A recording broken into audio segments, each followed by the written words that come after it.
So hello dear student, কেমন আছো? I hope প্রত্যেকে শুধু ভালো না, ভীষণ ভালো আছো। স্ক্রিনের উপর একটা প্রশ্ন দেখা যাচ্ছে, তাই না? প্রশ্নটা কি বলেছে দেখো। প্রশ্নটা আমার বলা রয়েছে 8 পূর্ণ 3/8 অংশ সমান 8 পূর্ণ 3/1/3 সমান কত অংশ? মানে আগেরটা আমরা পার্সেন্টেজে, আগের ভিডিওতে আমরা কি শিখেছি? পার্সেন্টেজে ফোকাস। এবারে আমরা অংশে কনভার্ট করব। ঠিক আছে, তো চলো টাইম নষ্ট না করে করতে শুরু করে দিই। 8 পূর্ণ 1/3%, এই তো অঙ্ক দেওয়া রয়েছে। আচ্ছা, 8 পূর্ণ 3/1/3 এর মানে কি?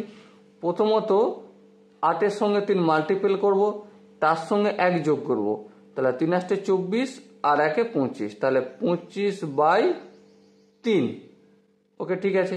আর এই পার্সেন্টেজ চিহ্নটা হটে গিয়ে কি হয়ে যায়? মাল্টিপল হয়ে যায়, 1/100 মাল্টিপল হয়।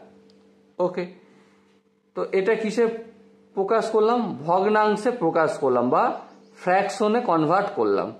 এবার কাটাকাটি করব। 25 1 25 আর 4 25 100। তার মানে কি পেলাম? 1 আর 1 গুণ করলে 1, 3 4 12। তার মানে আলটিমেট আমরা কি বলতে পারি?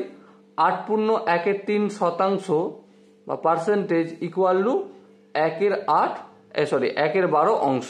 ওকে, এবার এখানে যে আনসারগুলো রয়েছে তার মধ্যে কোন আনসারটা ঠিক? অবভিয়াসলি অপশন সি হবে আমাদের সঠিক আনসার।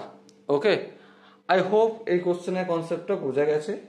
যদি কোনো জায়গায় বুঝতে অসুবিধা থাকে তো অবশ্যই কমেন্টে জানাবে।